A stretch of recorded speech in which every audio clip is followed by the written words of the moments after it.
ಒಂದು ಕಡೆ ಅಧಿವೇಶನ ಮುಗಿತಾ ಇದ್ದಂತೆ ಈಗ ಮತ್ತೊಮ್ಮೆ ಕುರ್ಚಿಯ ಫೈಟ್ ಮುನ್ನೆಲೆಗೆ ಬಂದಿದೆ. ಹಾಗೂ ದೆಹಲಿಯ ಪ್ರವಾಸಕ್ಕಿಂತ ಮುಂಚೆ ಡಿಸಿಎಂ ಡಿಕೆಶಿ ದೈವಿ ಶಕ್ತಿಗಳ ಮೊರೆ ಹೋಗಿದ್ದಾರೆ. ಶಕ್ತಿ ದೇವತೆಯ ದರ್ಶನದ ಬಳಿಕ ಅಂದರೆ ಜಗದೀಶ್ವರಿ ಕ್ಷೇತ್ರಕ್ಕೆ ಹೋಗಿ ತಾಯಿಯ ದರ್ಶನವನ್ನ ಪಡ್ಕೊಂಡಿದ್ರು ನಿನ್ನೆ ತಾನೆ. ಇದಾದ ನಂತರ ಇವತ್ತು ನಾಗ ಸಾಧುಗಳು ಅವರಿಗೆ ಆಶೀರ್ವಾದ ಮಾಡಿದ್ದಾರೆ. ಡಿಕೆಶಿ ಮನೆಗೆ 15ಕ್ಕೂ ಹೆಚ್ಚು ನಾಗ ಸಾಧುಗಳು ಭೇಟಿ ಕೊಟ್ಟು ಅವರಿಗೆ ಆಶೀರ್ವದಿಸಿದ್ದಾರೆ. ಹರಿದ್ವಾರದಿಂದ 15ಕ್ಕೂ ಹೆಚ್ಚು ನಾಗ ಸಾಧುಗಳು ಆಗಮಿಸಿದ್ರು. ಸೀದಾ ಡಿಸಿಎಂ ಡಿಕೆ ಶಿವಕುಮಾರ್ ಅವರ ಸದಾಶಿವನಗರದ ಕೆಂಕೇರಿ ನಿವಾಸಕ್ಕೆ ಬಂದು ಸುಮಾರು 15ಕ್ಕೂ ಹೆಚ್ಚು ನಾಗ ಸಾಧುಗಳು ಡಿಕೆಶಿ ಅವರ ತಲೆಯ ಮೇಲೆ ಕೈ ಇಟ್ಟು ಆಶೀರ್ವಾದ ಮಾಡಿದ್ದಾರೆ. ಇನ್ನು ಇದಾದ ನಂತರ ಆಶೀರ್ವಾದವನ್ನು ಪಡ್ಕೊಂಡಿದ್ದೀನಿ, ಮಂಗಳವಾರ ನಾವಿಬ್ರು ಅಂದರೆ ಸಿಎಂ ಹಾಗೂ ಡಿಸಿಎಂ ಇಬ್ಬರು ಕೂಡ ದೆಹಲಿಗೆ ಹೋಗ್ತೀವಿ ಅಂತ ಖುದ್ದಾಗಿ ಡಿಸಿಎಂ ಡಿಕೆಶಿ ಹೇಳಿದ್ದಾರೆ. ಸೊ ಈಗ ದೆಹಲಿಯಲ್ಲಿ ನಡೆಯುವಂಥ ಪ್ರಮುಖವಾದಂಥ ಬೆಳವಣಿಗೆ ಮಂಗಳವಾರಕ್ಕೆ ಶೆಡ್ಯೂಲ್ ಆಗಿದೆ. ಅದಕ್ಕಿಂತ ಮುಂಚೆ ದೈವಿ ಶಕ್ತಿಗಳ ಮೊರೆ ಹೋಗಿದ್ದಾರೆ ಡಿಸಿಎಂ ಡಿಕೆ ಶಿವಕುಮಾರ್. ನಿನ್ನೆ ತಾನೇ ಜಗದೀಶ್ವರಿ ಕ್ಷೇತ್ರಕ್ಕೆ ಹೋಗಿ, ಉತ್ತರ ಕನ್ನಡದ ಸುಪ್ರಸಿದ್ಧ ಜಗದೀಶ್ವರಿ ಕ್ಷೇತ್ರಕ್ಕೆ ಹೋಗಿ ಅಲ್ಲಿ ಪ್ರಶ್ನೆಗಳನ್ನು ಕೇಳಿ ಫಲ ಪಡ್ಕೊಂಡು ಬಂದಿದ್ದರು. ಅದಾದ ನಂತರ ಇವತ್ತು ನಾಗ ಸಾಧುಗಳು ಅವರ ಮನೆಗೆ ಭೇಟಿ ಕೊಟ್ಟಿದ್ದಾರೆ.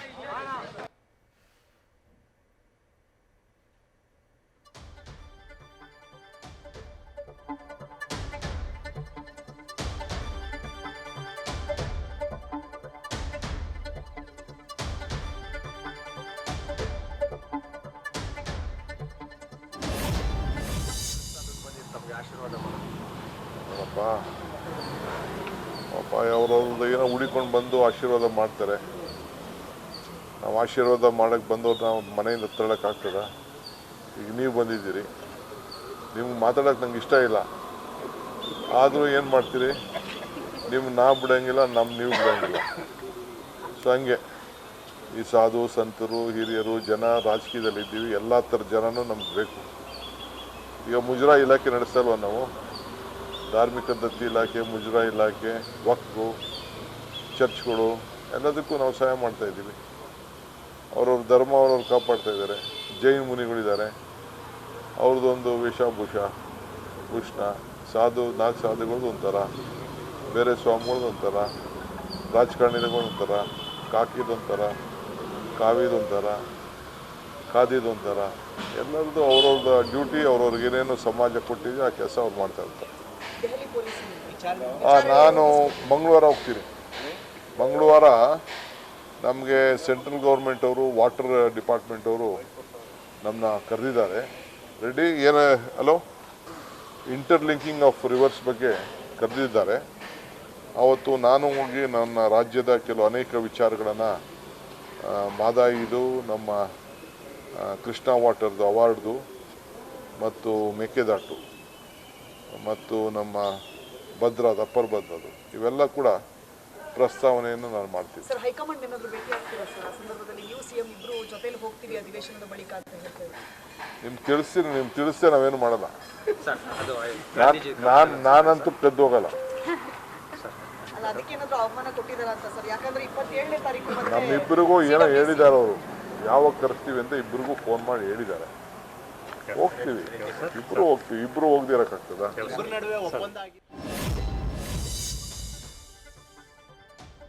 ಇಂಥ ಒಂದು ಅತ್ಯಂತ ಪ್ರಮುಖವಾದಂಥ ಘಟ್ಟದಲ್ಲಿ, ಅಂದರೆ ರಾಜಕೀಯ ಜೀವನದಲ್ಲಿ ಪ್ರಮುಖವಾದಂಥ ಘಟ್ಟದಲ್ಲಿ ಡಿಸಿಎಂ ಡಿಕೆ ಶಿವಕುಮಾರ್ ಅವರಿದ್ದಾರೆ. ಇಂಥ ಸಂದರ್ಭದಲ್ಲಿ ಅವರು ಆಡುವಂಥ ಪ್ರತಿಯೊಂದು ಮಾತು ಕೂಡ ತುಂಬ ಗಮನವನ್ನು ಸೆಳೆಯುತ್ತೆ, ತುಂಬ ತೂಕವಾಗಿರುತ್ತೆ. ಇವತ್ತು ಕೂಡ ಅವರು ಹೇಳ್ತಾ ಇದ್ರು, ದೆಹಲಿಗೆ ಹೋಗುವಂಥ ಕಾರ್ಯಕ್ರಮದ ಕುರಿತಾಗಿ ಅವರು ಮಾಹಿತಿಯನ್ನು ನೀಡ್ತಾ ಇದ್ರು. ಮತ್ತೊಂದು ಕಡೆಯಲ್ಲಿ ನಾಗ ಸಾಧುಗಳು ಅವರ ನಿವಾಸಕ್ಕೆ ಭೇಟಿ ಕೊಟ್ಟು ಆಶೀರ್ವಾದ ಮಾಡಿದ್ದಾರೆ. ದೆಹಲಿಗೆ ಹೋಗುವಂಥ ಸಂದರ್ಭದಲ್ಲಿ ಹೌದು, ಸರ್ಕಾರದ ಕೆಲಸ ಇದ್ದೇ ಇರುತ್ತೆ, ಬಟ್ ದೇವಸ್ಥಾನಕ್ಕೆ ಅಥವಾ ದೇವಸ್ಥಾನದ ಪ್ರಾಂಗಣಕ್ಕೆ ಭೇಟಿ ಕೊಟ್ಟಂತಹ ಸಂದರ್ಭದಲ್ಲಿ ಗರ್ಭಗುಡಿಗೆ ಹೋಗದೇ ಇರೋಕ್ಕೆ ಸಾಧ್ಯನಾ? ಸೊ ಹೈಕಮಾಂಡ್ ನಾಯಕರನ್ನು ಕೂಡ ಅವರು ಭೇಟಿ ಆಗುವಂಥ ಸಾಧ್ಯತೆ ಇದೆ. ಇದರ ಕುರಿತಾಗಿ ಡೀಟೇಲ್ಸನ್ನು ಕೊಡ್ತಾರೆ ನಮ್ಮ ಪ್ರತಿನಿಧಿ ಗಣಪತಿ. ಈಗ ಲೈವ್ನಲ್ಲಿ ಜಾಯಿನ್ ಆಗ್ತಾ ಇದ್ದಾರೆ. ಗಣಪತಿ, ಈಗ ಸರ್ಕಾರದ ಕೆಲಸ ಹೌದು, ಅದೊಂದು ಕಾರಣ ಅಂತ ಅಷ್ಟೇ ಅಂತ ನಮಗೆ ಅನ್ನಿಸ್ತಾ ಇರೋದು, ನಾವು ಅಂದ್ಕೊಂಡಿರೋದು. ಹೈಕಮಾಂಡ್ ನಾಯಕರ ಭೇಟಿ ಸಾಧ್ಯತೆ ಇದೆಯಾ ಅಂತ, ಯಾಕಂದ್ರೆ ಇಬ್ರು ಕೂಡ ತೆರಳುತ್ತಾ ಇದ್ದಾರೆ ಮಂಗಳವಾರ. ಮತ್ತೊಂದು ಕಡೆಯಲ್ಲಿ ದೈವಿ ಶಕ್ತಿ ಮೊರೆ ಹೋಗಿದ್ದಾರೆ, ನಾಗಸಾಧುಗಳ ಆಶೀರ್ವಾದವನ್ನು ಪಡ್ಕೊಂಡಿದ್ದಾರೆ. ಎಲ್ಲವೂ ಮಂಗಳವಾರ ನಡೆಯುವಂಥ ಒಂದು ಡೆವಲಪ್ಮೆಂಟ್ಗೆ ಪೂರಕವಾಗಿ ಆಶೀರ್ವಾದ ಸಿಗುತ್ತಾ ಅಂತ ಹೇಳಿ. ರಾಹುಲ್, ಖಂಡಿತ. ಯಾಕಂದ್ರೆ DK ಶಿವಕುಮಾರ್ ಅವರು ಹೇಳಿ ಕೇಳಿ ಅವರು ದೈವ ಭಕ್ತರಾಗಿರೋದ್ರಿಂದ ನಾಗಸಾಧುಗಳು ಅವ್ರ ಮನೆಗೆ ಬರುವಂಥದ್ದು, ಜೊತೆಗೆ ಅವರು ನೇರವಾಗಿ ದೇವಸ್ಥಾನಕ್ಕೆ ಹೋಗಿ ಪೂಜೆ ಪುನಸ್ಕಾರ ಮಾಡುವಂಥದ್ದು ಏನು ಹೊಸದೇನಲ್ಲ. ಆದರೆ ಕುರ್ಚಿ ವಿಚಾರಕ್ಕೆ ಬಂದಾಗ ಎಲ್ಲೋ ಒಂದು ಕಡೆ DK ಶಿವಕುಮಾರ್ ಅವರ ನಡೆಗುದಿಯಲ್ಲ, ಅದು ಸಾಕಷ್ಟು ಕುತೂಹಲ ಕೂಡ ಮೂಡುತ್ತೆ.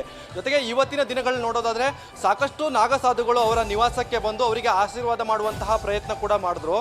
ಜೊತೆಗೆ ಅವರು ಕೂಡ ಆ ನಾಗಸಾಧುಗಳ ಆಶೀರ್ವಾದಕ್ಕೆ ಸಂಬಂಧಪಟ್ಟಂಗೆ ಒಂದಷ್ಟು ರಿಯಾಕ್ಷನ್ಗಳು ಕೂಡ ಕೊಟ್ಟಿರುವಂಥದ್ದು. ಅಂದರೆ ಅವರು ದೈವ ಬಲ ಇರುವಂಥದ್ದು ಇರ್ಬೋದು, ಜೊತೆಗೆ ನಾಗಸಾಧುಗಳ ಒಂದಷ್ಟು ಆಶೀರ್ವಾದಕ್ಕೆ ಸಂಬಂಧಪಟ್ಟಂತೆ ಅವರು ಆಶೀರ್ವಾದ ಮಾಡಬೇಕಾದ್ರೆ ನಮ್ಮ ಮನೆಗೆ ಬಂದೇ ಬರ್ತಾರೆ, ಅದರಲ್ಲೇನಿಲ್ಲ ವಿಶೇಷತೆ ಅನ್ನೋದು ಕೂಡ ಒಂದಷ್ಟು ಲೆಕ್ಕಾಚಾರವನ್ನು ಹೇಳಿದ್ದಾರೆ. ಅಂದರೆ ಇದು ದೈವ ಭಕ್ತದ ವಿಚಾರವಾಗಿ. ಕುರ್ಚಿ ವಿಚಾರಕ್ಕೆ ಬಂದಾಗ ನೇರವಾಗಿ ಅವರು ಇರ್ಬೋದು, ಹಾಗೆ CM ಸಿದ್ದರಾಮಯ್ಯ ಅವರು ಇರ್ಬೋದು, ನೇರವಾಗಿ ದೆಹಲಿ ಭೇಟಿ ವಿಚಾರಕ್ಕೆ ಸಂಬಂಧಪಟ್ಟಂತೆ ಹೈಕಮಾಂಡ್ ನಾಯಕರು ನಮಗೆ ಕರೆ ಮಾಡಬೇಕು, ಅವ್ರು ಬಂದಾಗಲೇ ನಾವು ನೇರವಾಗಿ ದೆಹಲಿಗೆ ಹೋಗ್ತೀವಿ ಅನ್ನೋದು ಕೂಡ ಈಗಾಗಲೇ ನಾವು ಸ್ಪಷ್ಟನೆಯನ್ನು ಕೊಟ್ಟಿರುವಂಥದ್ದು. CM ಸಿದ್ದರಾಮಯ್ಯ ಅವರು ಇರ್ಬೋದು, DK ಶಿವಕುಮಾರ್ ಅವರು ಇರ್ಬೋದು, ಇಬ್ಬರಿಗೂ ಕೂಡ ಹೈಕಮಾಂಡ್ ನಾಯಕರು ಈಗಾಗಲೇ ಕರೆಯುವಂಥ ಸಾಧ್ಯತೆಗಳು ಇರುವುದರಿಂದ ಮುಂದಿನ ವಾರ ಮಂಗಳವಾರ ಅಂತ ಹೇಳ್ತಾ ಇರುವಂಥದ್ದು. ಹೀಗಾಗಿ ಹೈಕಮಾಂಡ್ ನಾಯಕರು ಆ ಸಂದರ್ಭದಲ್ಲಿ DK ಶಿವಕುಮಾರ್ ಅವರನ್ನ ಭೇಟಿ ಆಗ್ತಾರೆ ಅನ್ನೋದು ಕೂಡ ಸಾಕಷ್ಟು ಕುತೂಹಲ ಇದೆ. ರಾಜ್ಯದಲ್ಲಿರುವಂತಹ ಈ ಕುರ್ಚಿ ಕಾಳಗಕ್ಕೆ ಹೈಕಮಾಂಡ್ ನಾಯಕರನ್ನ ಭೇಟಿಯಾಗಿ ಒಂದಷ್ಟು ಲೆಕ್ಕಾಚಾರದಲ್ಲಿ, ಅಂದರೆ ಮುಂದಿನ ದಿನಗಳಲ್ಲಿ ಈ ಕುರ್ಚಿ 2.5 ವರ್ಷ ಬದಲಾಗುತ್ತಾ ಅಥವಾ ಇಲ್ಲಿಗೆ ಮುಂದುವರಿತಾರ ಅನ್ನೋದು ಕೂಡ ಸಾಕಷ್ಟು ಕುತೂಹಲ ಇರುವಂಥದ್ದು. ಈ ನಿಟ್ಟಿನಲ್ಲಿ ಇವರಿಬ್ಬರನ್ನು ಕರೆದು, ಅಂದರೆ ಹೈಕಮಾಂಡ್ ನಾಯಕರು CM ಸಿದ್ದರಾಮಯ್ಯ ಅವರು ಇರ್ಬೋದು, DK ಶಿವಕುಮಾರ್ ಅವರನ್ನ ಕರೆದು ಲೆಕ್ಕಾಚಾರದಲ್ಲಿ ಅಂದರೆ ಕುರ್ಚಿ ವಿಚಾರವಾಗಿ ಒಂದಷ್ಟು ಪ್ರಸ್ತಾಪ ಮಾಡ್ತಾರೆ ಅನ್ನೋದು ಕೂಡ ಸಾಕಷ್ಟು ಕುತೂಹಲ ಇದೆ. ಆದರೆ DK ಶಿವಕುಮಾರ್ ಅವರು ಹೇಳಿರೋ ಪ್ರಕಾರ ನಾವು ಮಾಧ್ಯಮದ ಕಣ್ಣನ್ನು ತಪ್ಪಿಸಲ್ಲ, ನಮಗಿಬ್ಬರಿಗೂ ಕೂಡ ಈಗಾಗಲೇ ಕರಿತೀವಿ ಅಂತ ನೇರವಾಗಿ ಅವರು ಕೂಡ ಹೇಳಿರುವಂಥದ್ದು. ಅಂದರೆ ನಮಗಿಬ್ಬರಿಗೂ ಕೂಡ ಅವರು ದೂರವಾಣಿ ಕರೆ ಮೂಲಕ ನಮ್ಮನ್ನು ಆಹ್ವಾನ ಮಾಡ್ತಾರೆ, ಆ ಸಂದರ್ಭದಲ್ಲಿ ನಾವು ನೇರವಾಗಿ ದೆಹಲಿಗೆ ಹೋಗ್ತೀವಿ ಅನ್ನೋದು ಕೂಡ ಈಗಾಗಲೇ ಅವರ ಹೇಳಿಕೆ ಆಗಿತ್ತು. ಆದರೆ ಸಿದ್ದರಾಮಯ್ಯ ಅವರ ಒಂದು ಅಧಿವೇಶನದ ಒಂದು ಚರ್ಚೆ ಏನಿತ್ತು ಅಂದರೆ ನಾನೇ ಮುಂದುವರಿತೀನಿ, ಯಾವುದೇ ಕಾರಣಕ್ಕೂ ಬದಲಾಗಲ್ಲ, CM ಆಗಿ ನಾನೇ ಪೂರ್ಣಾವಧಿ ಕೂಡ ಮಾಡ್ತೀನಿ ಅನ್ನೋ ಒಂದು ಲೆಕ್ಕಾಚಾರ ಏನಿತ್ತು, ಅದು ಎಲ್ಲ ಒಂದು ಕಡೆ DK ಶಿವಕುಮಾರ್ಗೆ ಸಾಕಷ್ಟು ಕುತೂಹಲ ಇರ್ಬೋದು, ಸಾಕಷ್ಟು ಟೆನ್ಷನ್ ಕೂಡ ಆಗಿರುವಂಥದ್ದು. ಅದರ ಬೆನ್ನಲ್ಲೇ ನಿನ್ನೆ ಕೂಡ ಗೋಕರ್ಣ ಇರ್ಬೋದು, ಗೋಕರ್ಣದಲ್ಲಿ ಶಕ್ತಿ ದೇವತೆಯ ಪೂಜೆ ಕೂಡ ಮಾಡಿದ್ರು. ಅದಾದ ನಂತರ ಇವತ್ತು ಅವ್ರ ನಿವಾಸಕ್ಕೆ ನಾಗಸಾಧುಗಳು ಕೂಡ ಬಂದರು. ಇದೆಲ್ಲ ಒಂದು ಕಡೆ ನೋಡಿದ್ರೆ ದೈವ ಭಕ್ತಿಯ ಜೊತೆಗೆ ನೇರವಾಗಿ ದೆಹಲಿಗೆ ಹೋಗಿ ಹೈಕಮಾಂಡ್ ನಾಯಕರನ್ನ ಭೇಟಿ ಮಾಡಲಿಕ್ಕೆ ಒಂದಷ್ಟು ಸಿದ್ಧತೆಗಳ ಆಗಿದೆ. ಆದರೆ ಯಾವಾಗ ಕರೆ ಬರುತ್ತೆ ಅನ್ನೋದು ಕೂಡ ಸಾಕಷ್ಟು ಕುತೂಹಲ ಇರುವಂಥದ್ದು. Rahul. Right Ganapati, thank you ಡೀಟೇಲ್ಸ್ಗೆ. ನ್ಯೂಸ್ ಫಸ್ಟ್ ನಿರ್ಭೀತಿಯಿಂದ ನಿಮ್ಮ ಪರವಾಗಿ.